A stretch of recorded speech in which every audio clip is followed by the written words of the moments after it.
up? It is Tuesday. What's up, everybody?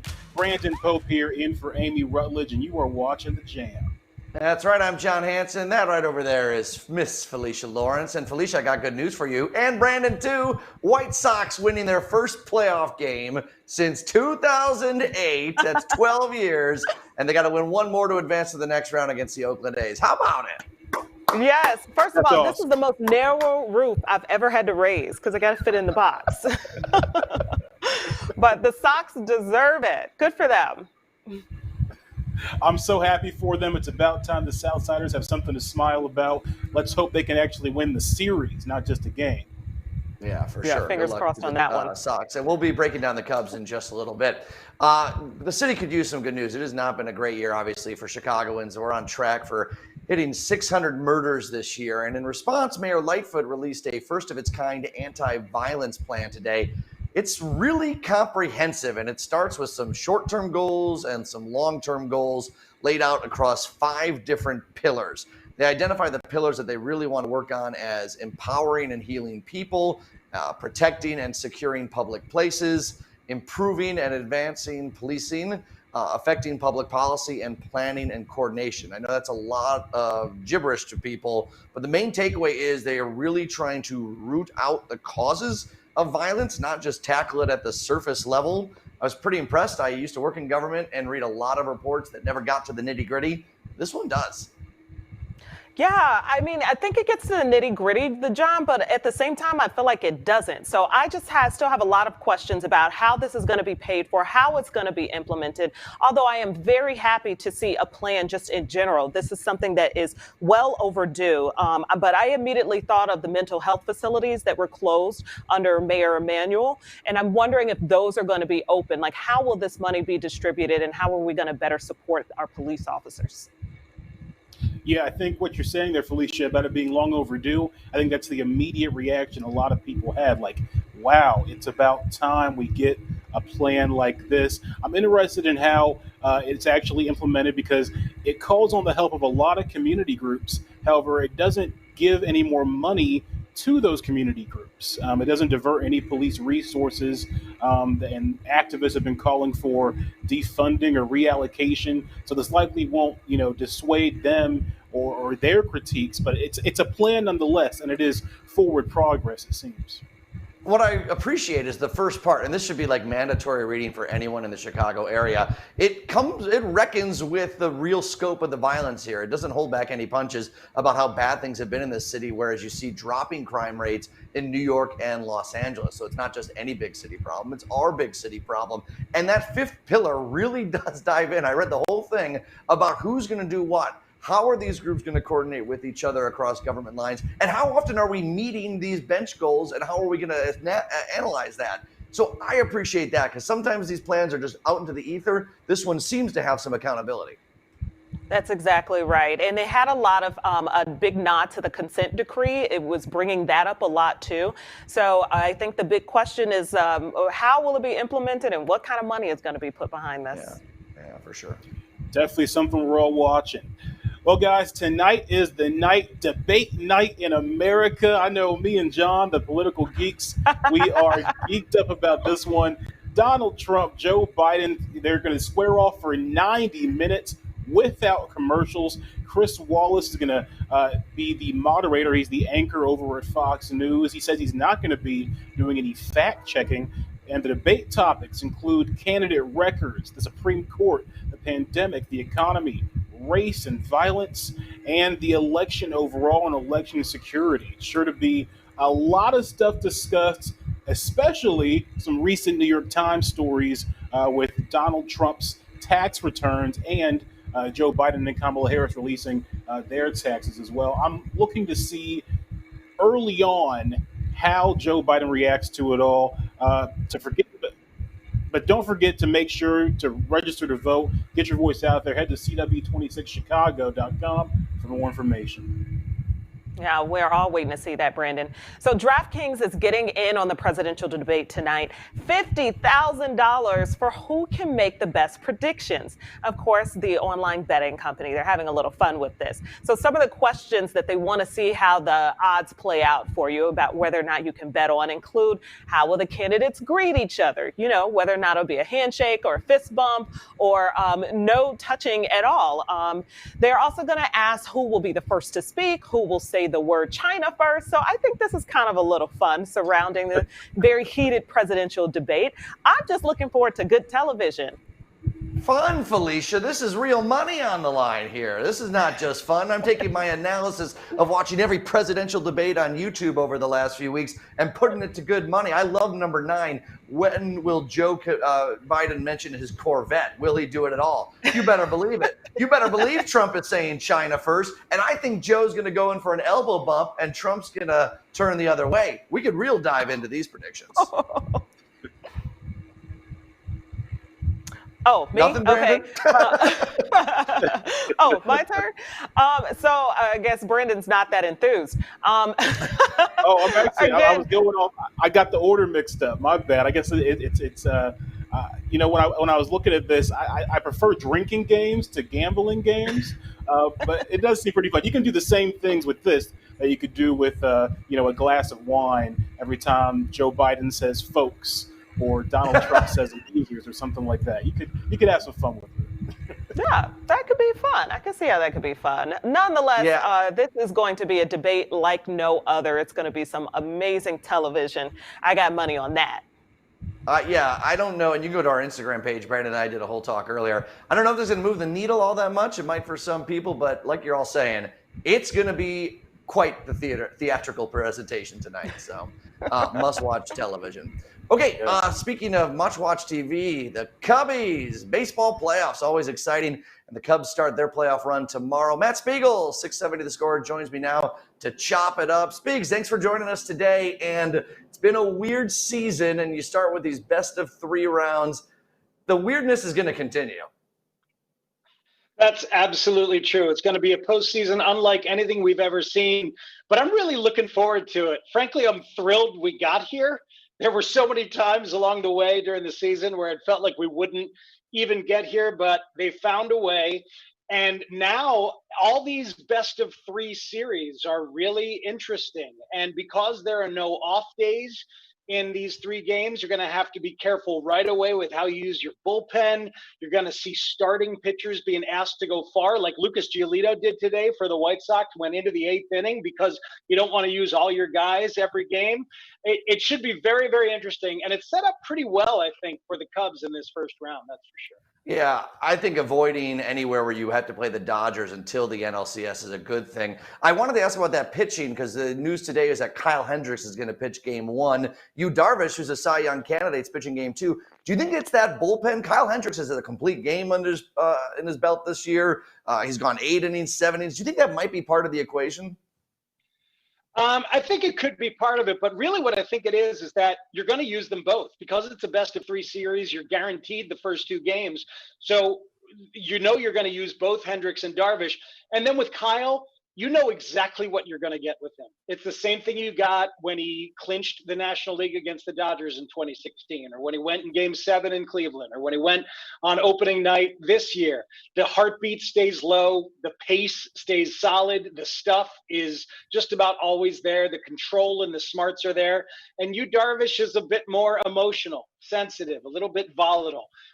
He's got a better ceiling, but Kyle's floor is higher. So I like it. And I think Kyle will set the tone, and you'll see them both, that's for sure. And then we'll see John Lester if there needs to be a game 3.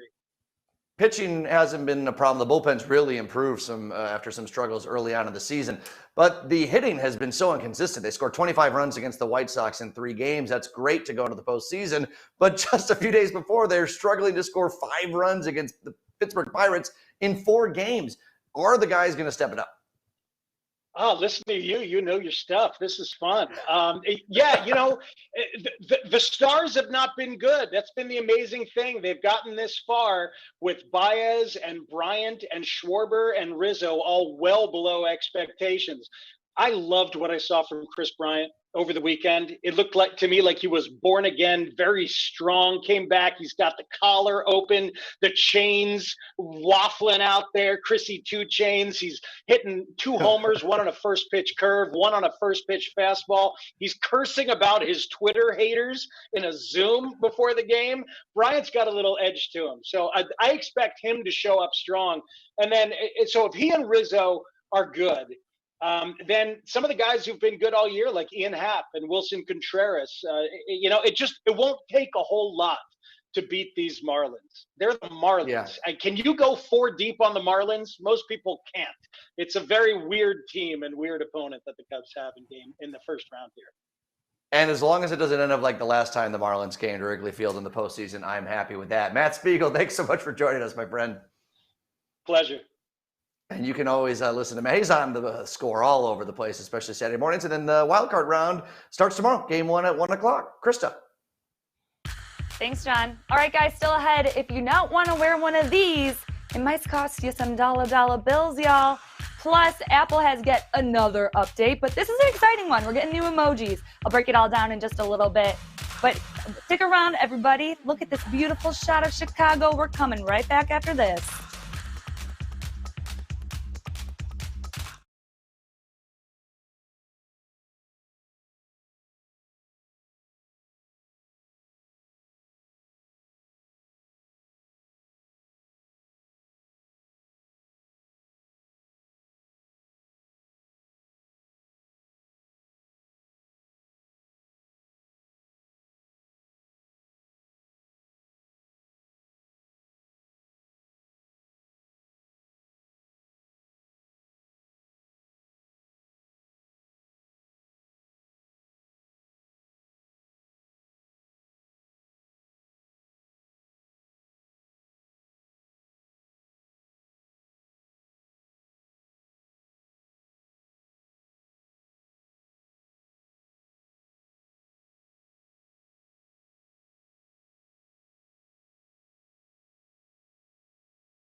Hey, let's get to some more news you need to know. New York Mayor Bill de Blasio is not playing when it comes to masks. Okay, after the city's infection rate has shot up in certain neighborhoods, he says anyone not wearing a mask out in public, they're going to be slapped with a fine. We're talking up to $1,000. Do you guys think this is a moot point, or do you think that this could set a new standard for how things are rolling in New York?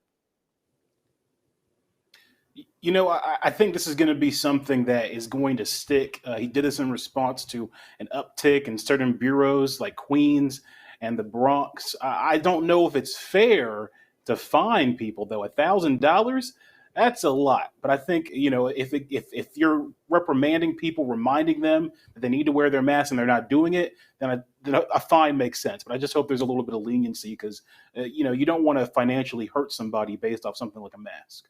Yeah, it's all how it's applied. And I know they want to make an effort to have, before there's a fine, a chance to give someone a mask if they need it. I think that's an important step along the way. But look, I mean, this is a public health emergency. And I can have a libertarian streak like anyone else and say the government needs to stay out of my business. But this ain't going to stop until people wear masks. This is not going to stop until people start gathering in groups. We do not want to keep on going through this. We're going to have a rough fall no matter what. But we don't want to keep on cycling through this time and time again. Maybe you got to hurt someone in their pocketbook a little bit before this gets through. Yeah, Brandon, you mentioned that it would be a little unfair just with the price. They're saying that the police officers will offer you a mask if you don't have one, or if they see that you don't have one. And then if you decline to take that mask and put it on, then you'll be fined $1,000. So imagine an officer standing there with the $1,000 ticket or the mask. Which one would you choose? I mean, I think they're probably... Right, I would think so, but I'm sure there would be some people who are, pro the government staying out of my business and may want to take the $1,000 ticket. I don't know. So they're idiots. Yeah. You know what I'm saying, Brandon? Come on, Brandon. People have different opinions. No, but in a public health emergency, I agree. Although I gotta say, if they can give out $1,000 for not wearing a mask, please start giving away $1,000 if you don't turn on your car turning signal. Like, let's equate those things as two equal things. No, we don't got to do that. I had some. Yes, let's do it. That's a little far, but I love the fact that you tried to stick up for the people not wearing a mask, John, and you just couldn't do it. I tried. I got to here, and then I just fell off the cliff. But look, COVID continues to have a huge impact on our country. So many states are seeing spikes. In Illinois, the numbers are a little bit better. We did have about 1,400 cases reported today, just under 3% positivity rate, so that's good. But we did add more states to the quarantine list, 23 states, including Nevada, that was added today. And in the sports world, look, we now have this in the NFL. NFL's gone through 3 weeks. You already got the Titans now with an outbreak on their team of 3 people. They're trying to quarantine. The Vikings are quarantined. They might cancel games. You got Notre Dame with a big outbreak on their team. They already canceled one game. They might have to do another one. I just don't see how this is going to work. I mean, it's worked for bubble teams, but in terms of the NFL and in general, we're in trouble. Yeah, I mean, if they're not in a bubble now, just start one, like now, like yesterday. Yeah. I'm just hoping for the best for the teams. That's all I really can say about it. I've said that I didn't think it was wise not to do the bubble, or you should either bubble or don't play at all. I don't think there's any in between. People are literally out here fighting for their lives in these hospitals. And so I just hope the best for them. It's impacting us here locally, too. In Lake County, nearly 200 people possibly exposed after a dozen people tested positive. So really, people are just trying to act like this thing isn't happening and pushing through with sports. I was watching NFL on Sunday and cringing.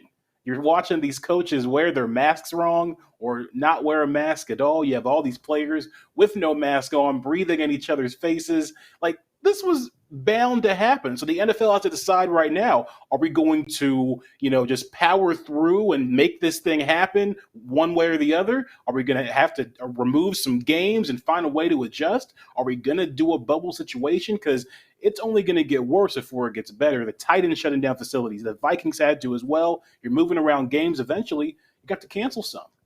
Exactly. I do feel like the sports have really changed my attitude about things a little bit, in that it's been a nice distraction to talk about sports. And mental health is an important part of this conversation. I do just worry, though, that these teams are getting tested like every day, every player, instant testing. The rest of the population isn't. So my other worry about sports is it gives a very false sense of security to the general population to not wear masks, to do things out there. I think that there is an element of that. Oh, yeah. That's so true. Yeah, that is so true. I can imagine people who are, against masks and watching this and saying, yeah, right on. And it kind of reinforced that idea and that stance. I could see that. Yeah, that's a really good point, John. We do need to give a heads up to give some props to the NBA. They did the bubble and they had zero cases. Their season is almost over with the finals. So it can work. Social distancing, masks, that's the example right there that the nation is seeing right in front of us. You ain't going to mention hockey, Brandon Pope? You ain't going to mention hockey? They just finished their season last night. Hockey, too. Hockey. New Stanley Cup champion, Tampa Bay Lightning, no coronavirus cases. Yeah, hockey and basketball. Good work. How does a Florida team win a winter sport? That's we don't have time for that. Krista, over to you. All right, guys, coming up, an easy way to help a veteran in need, and it involves my favorite animal, so don't miss this. But here's a look at tomorrow's weather. We'll be back in 90 seconds.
Bobby Bones is the Ryan Seacrest of country music, and now he's using his platform to help veterans in need.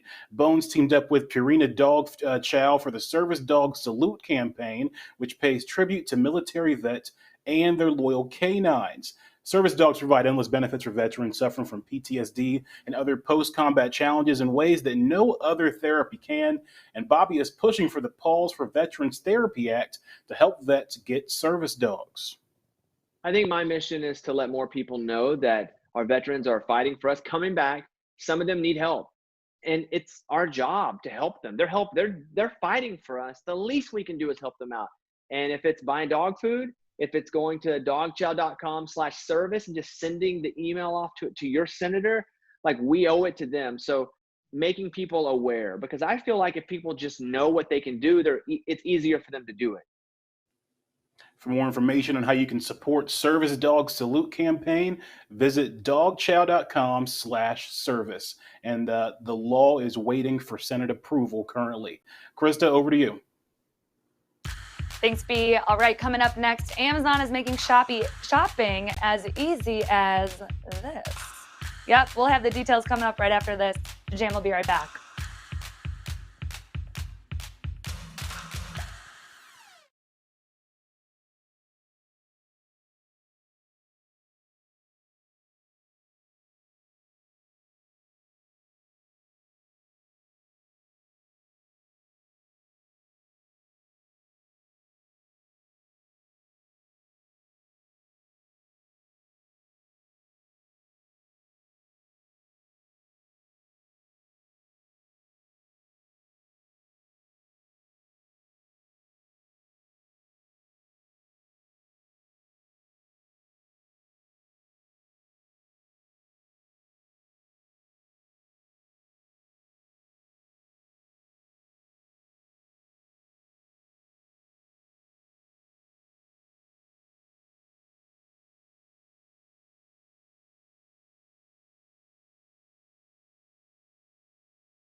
All right, it's time for a digital report. And Amazon just introduced Amazon One today. Now, what is this, you ask? Let me tell you. So, they are making shopping as easy as just waving your hand. So, the idea is that they connect your palm print to your credit card, and all you have to do is place it over that sensor, and boom, you got whatever you're trying to buy. So, initially, this feature will only be available in the Amazon Go in Seattle, but they plan to roll it out to more Amazon Go stores. Lucky us, we have an Amazon Go store here in Chicago. Now, the coolest part that I think that is that Amazon is planning to bring this to other retailers like maybe offices, maybe stadiums. How much easier would shopping be if you just got to use your hand? And like me, I'm always forgetting my credit card. All right, moving on. Apple has some new news on another update, and we're going to see some new emojis. So, iOS 14.2 beta just came out, and it's not totally rolled out yet on our phones, but check out these new emojis that we're going to be seeing in the next few weeks, hopefully by the end of 2020 for sure. So we got bubble tea, we're seeing a transgender flag, a seal emoji, a feather. I love that third one in, like that Italian hand. Amazing.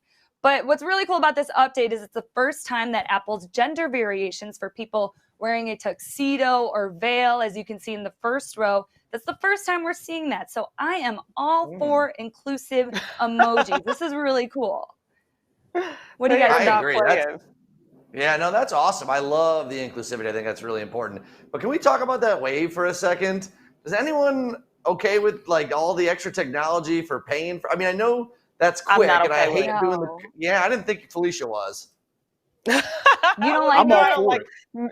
I don't like new technology as it is, but I immediately thought, like, how are children going to understand the concept of money? You're going to have to get some play school money out or something, some fake plastic coins, because they are going to be waving and just doing too much. It's too much. It's too far.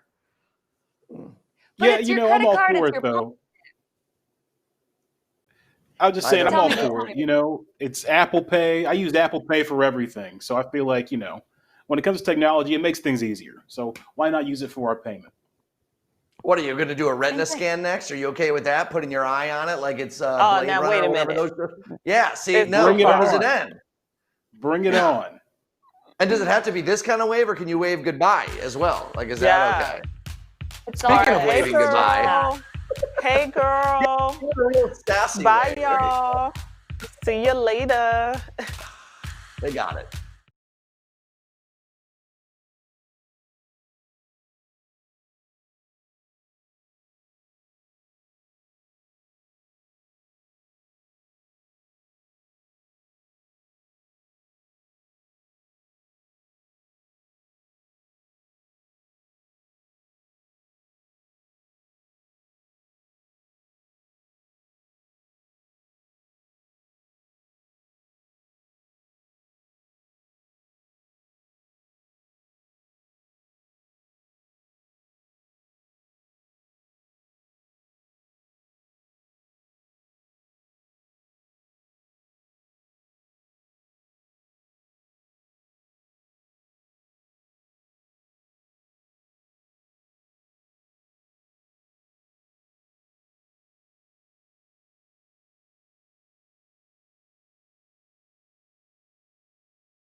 Good evening, everybody. We are about to do this Tuesday thing, the most terrific of Tuesdays of all the Tuesdays that have ever Tuesdayed before. It's going down right now.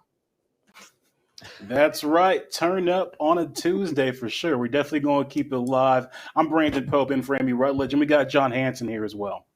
We do, and I have a prop for you all. Oh, I got my you got Let me it? cover my address. Okay, no, you can't see it. I got my ballot. It was like Christmas morning, and let me tell you, signing up for a mail-in ballot was the easiest thing in the world. They send you a tracking number, so I knew when it was sent and when it was supposed to get here, and you open it on up, and they have little instructions. It is a little complicated. The key is you got to sign some stuff, put it in the ballot, but it's easy. And you guys know what I realized? I went to start voting, and something that's really cool about a mail-in ballot versus doing it in the polling place, which I normally like, is you get to like Google judges. You get to like Google candidates that you don't know about. Instead of doing it on your phone in the box, you do it on your computer. You get to like vote at your own leisure. Because normally I'm just like, I don't know, keep this judge, whatever. And then I just pick one judge and say no just to be mean. Now I can actually like Google it and do it right. And I'm excited.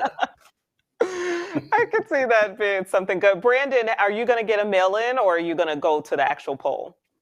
Yeah, I think I'm going to go to the actual polls. I'm one of those people that is skeptical of the mail-in process. Oh, But you know, it's a moderate skepticism. I like seeing my ballot go in, right? Yeah. And I think that I'm used to that tradition, right, of just voting in person. So I will be doing that and exercising my right. Great point you make there, John, about the research, because those judges always trip me up. There's always a lot. Yeah, I'm with you, Brandon. John, who are you going to vote for? I ain't telling you that, but I do get a sticker, but I'm going to wait till it gets counted for that. Nice.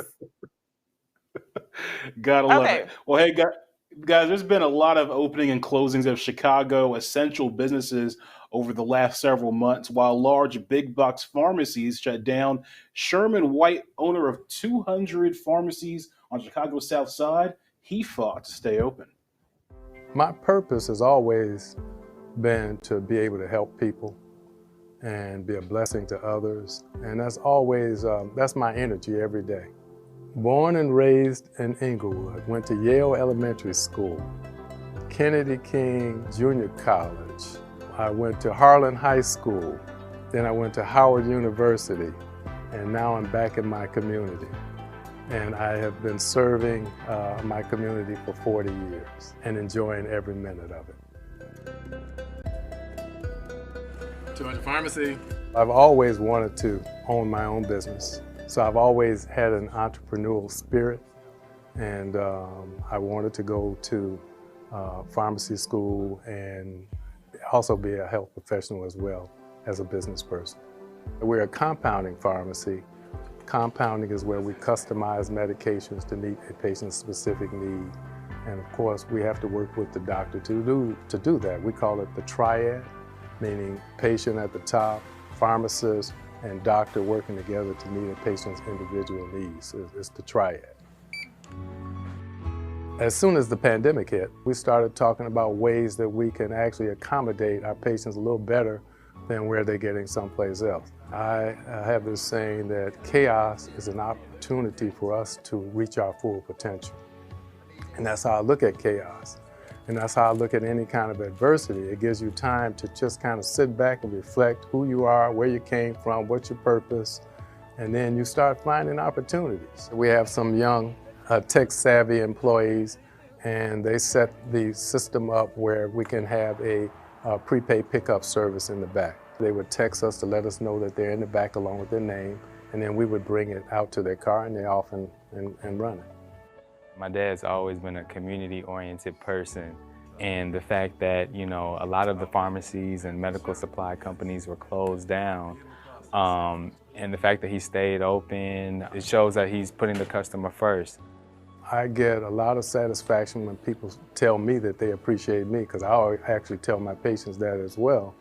But when they tell me they appreciate it for something I've done, it just keeps me going. I try to even empower other people to strive to be a blessing to others as well.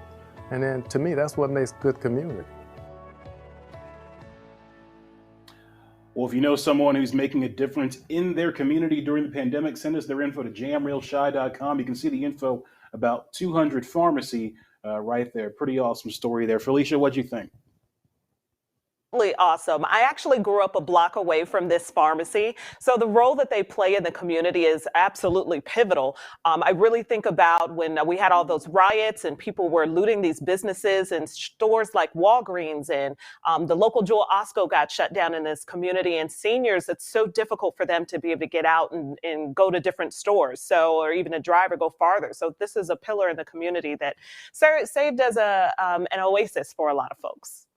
Amen. You know, this is going to be so obvious, I think, to you guys, but it wasn't to me growing up as a white dude. But one time I had a chance to talk to a young black kid at a school we were at visiting, and he said, like, to be able to see people in certain professions that look like me makes a huge difference. And I'm sure that's an obvious point to anyone, but if you've never experienced something like that, to think about it, because I grew up where everyone in every profession looked like me.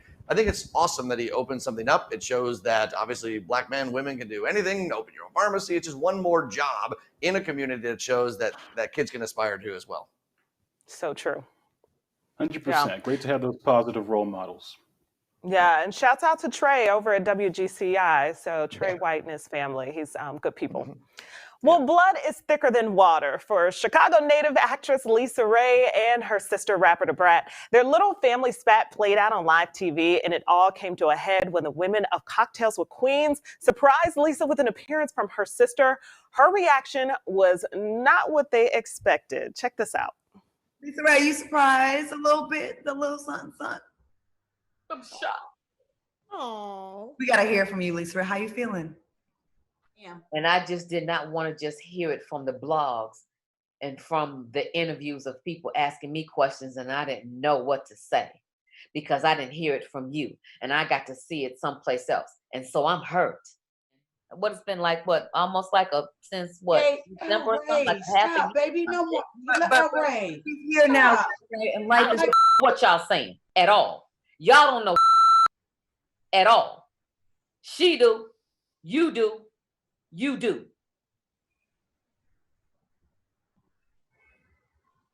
Well, let me just say, okay. Lisa Ray did the most Lisa Ray thing that she has ever done. I mean, she's known for her blow-ups like that. But let me just give a little more context. Da Brat got married during the pandemic, and Lisa Ray hadn't seen her since the beginning of the pandemic. So she found out, like the rest of us, that her sister was married, and not just married, also came out as bisexual. So not something that you want to hear. You can understand how someone would feel off, like they got caught off guard with that. But she let them have it, huh? Well, definitely. And you have all these people who don't know y'all's relationship like that weighing in on it on live TV. You know, no wonder she was a little upset to kind of be ambushed like that. And to, you know, it was so awkward. It was so awkward. But that's a whole mood right there, what she was saying. Y'all don't know. Y'all don't even know what you're talking about. Yeah. Okay, but hold on, Brandon. Hold on. I understand that you don't want to sometimes have your coworkers or your friends get in the middle of something. But when you have like long spats of people, sometimes you need mediators to come in and kind of force the issue. Like your sisters. You got to figure this out. And sometimes you need someone to kick you in the butt, both of you, and bring you to the table together. No. That sounds nice in theory.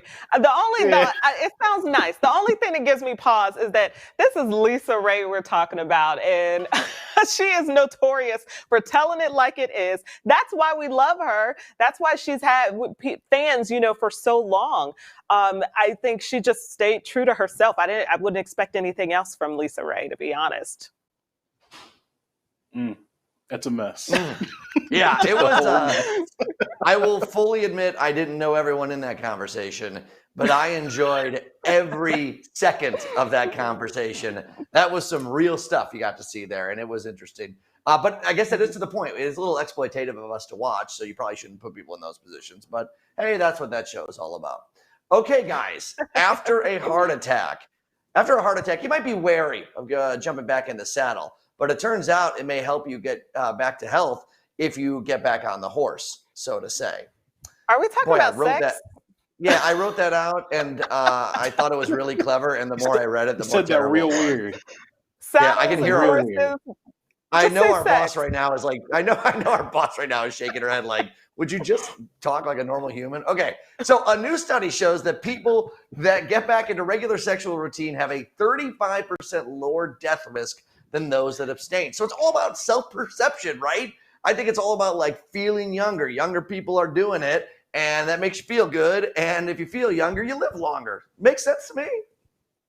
Makes a lot of sense. I mean, your health is mental, it's emotional, it's psychological. I feel like that's what this study speaks to more than, sex just being physical exercise. They get your heart moving, hopefully. This is my sex move.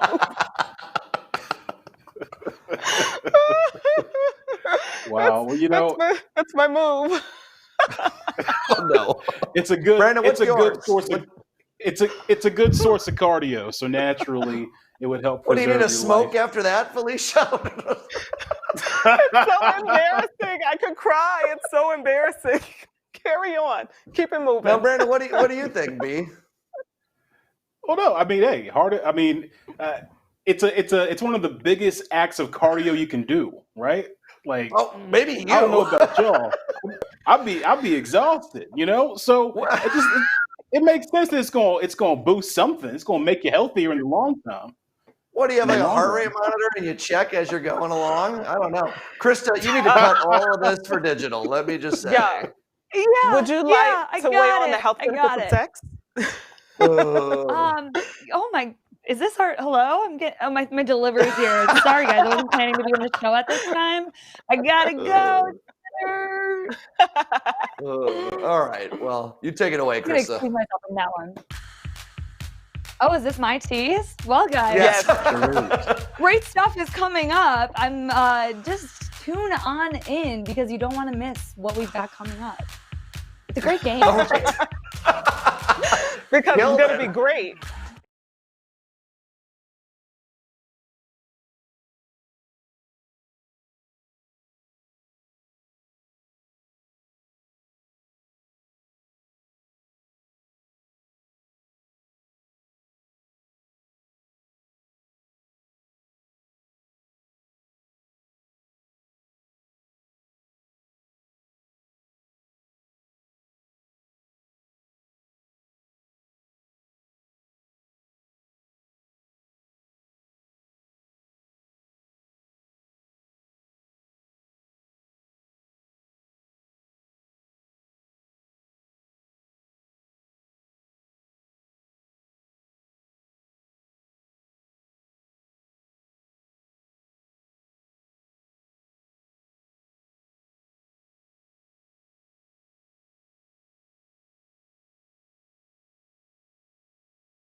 All right, the news you need to know. The Kobe Bryant crash scene photo scandal leads to the passing of a new law in California. It bans first responders from taking and sharing crime scene photos. Vanessa Bryant sued the LA County Sheriff's Department over those images. Kentucky, Wyoming, Texas, and Nevada have been added to Chicago's travel order. None have been removed, so that means there are 22 states Chicagoans have to do quarantine for after they visit. And Facebook says its election campaign has recruited 100,000 poll workers. The campaign was in response to a shortage due to the pandemic. The election is less than 5 weeks away. It's really coming up there. So people got to make their choices and figure out their voting strategy, whether you're going to do mail-in or in person. We talked about that earlier, John and Felicia, about your strategies and what you plan on doing. But yeah, I feel like the time is like sped by us. I can't believe we're already here. I feel like Facebook is like doing penance for what happened in the 2016 campaign. I think it's a great thing getting more poll workers. It's especially needed because most poll workers are elderly folk, older people that have a little bit more time. And those are the people we don't want at the polls this year because of coronavirus. There's so much happening. You're right, Brandon and Felicia. It's like rapid fire right now with 35 days left to go. And so many courts right now are in battleground states debating exactly how long these mail-in votes are going to be able to be counted or not. I think the biggest thing we can do to prepare for this election for all of us, Republican and Democrat, is to exercise patience and realize we're not going to know anything for a while. No, when you say a while, I mean, not that you can predict the future. What do you think?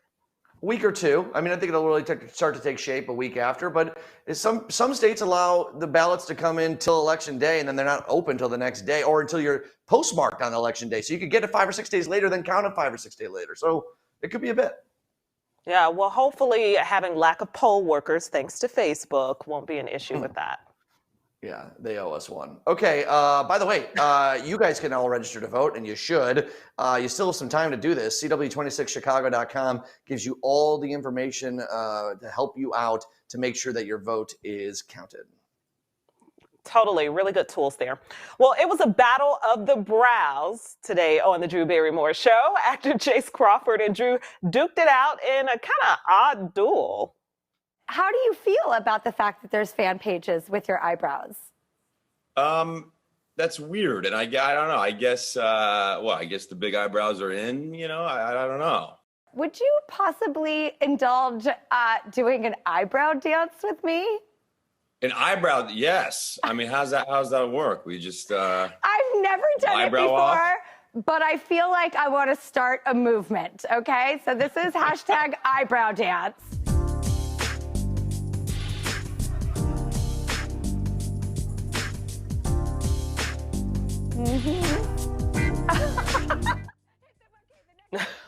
Okay, really awkward, but really fun, really cute. And a whole bunch more laughter if you catch the Drew Barrymore Show weekdays at 5 on CW26.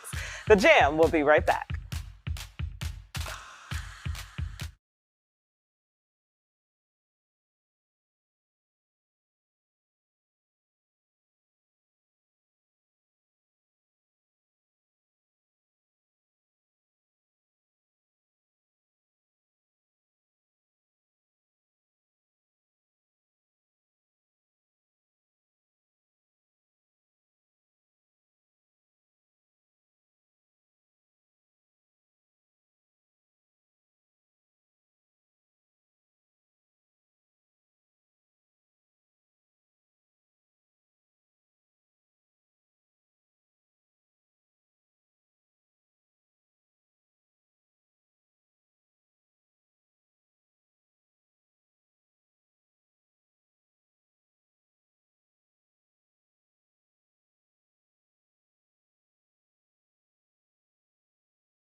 Welcome back to the Jam. National radio and TV personality Bobby Bones is getting used to pandemic life. Deanna Gutierrez caught up with him to find out how he's staying busy and his thoughts on the season's Dancing with the Stars cast. let's speak really quickly on American Idol. Okay, a lot of things have changed. We're like, what's going on? Are shows even going to come back as they were? Any insight on that? Are we going to be like this doing American Idol? I mean, I don't think so. So, you know, my goal is to be able to finish my Nat Geo show to get over to Idol, and their goal is, you know, they've been doing auditions virtually, but that's the audition part. The goal is to be performing again for, you know, Hollywood Week, Hawaii. If we go back to Hawaii for the main show, of course things will be a little different. But my prediction is right now that it's going to be real humans and real cameras, and at least I hope. We did a great job last year, but I feel like this year it's going to be back to normal-ish. Yeah, absolutely. And of course, we have another show in the mix, Dancing with the Stars. You formerly won, and I know that you had a conversation with Carol Baskin. I know it was a phone call. Can you tell me what was going through your mind, first of all? Because I don't know what I would say to her if I was on the phone. Well, I had been trying to get her on the show for 6 months since Tiger King came out, and to get her was cool. And she herself never came on as, hey, I'm Carol Baskin, I'll come on your show. But because I know everybody at Dancing with the Stars, like, you have to get Carol Baskin. So she came on. You know, I didn't want to hit her with the, did you kill your husband? So what I did is I talked about dancing and how tough it is and how the underdog, that's what I was. And then she kind of opened the door up to Tiger King, and I said, hey, do you feel like you were portrayed right? She said no. So I went to a really good place, and I left feeling like, okay, I feel like maybe Carol Baskin got a little bit of a bad rap on that show. Not sure. Listen, I don't know what she did, but I feel like maybe that show wasn't fair to her. Do you have any favorites? Well, I love that show Cheer on Netflix, and I've had a chance to get to know Monica, the coach, a little bit. And so I'm rooting for her. AJ McLean's my guy from the Backstreet Boys. I've known him for a long time. I mean, he's been over to the house a couple times too. So I root for those two, but Sharna is my partner when we won. And it's hard not to root against someone that you spent so much time with and that you won with. So, you know, as far as the talent go, those are the two I'm rooting for, but I'm always there for Sharna as well. All right. You can follow Bobby on IG and Twitter at Mr. Bobby Jones. Keep up with his radio show on BobbyBones.com. You mentioned Carol Baskin there. She was eliminated from Dancing with the Stars last night. John? Oh, what a sad state of affairs. All right. We're revving up for tonight's presidential debate with one of our own. Who will come out the winner, huh? We're going to find out. It's going to be me or Felicia. Got to come back to see. But first, a look at your 7-day forecast. We'll be back after this.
All right, the first presidential debate is just over an hour away, and we're getting ready with our own debate. It's John versus Felicia. Y'all have been ready for this one. I'm, of course, your moderator of it. I'm going to try to stay as objective as possible, okay? So let's do this thing. First topic, question 1. White Sox or Cubs? Felicia, you go first.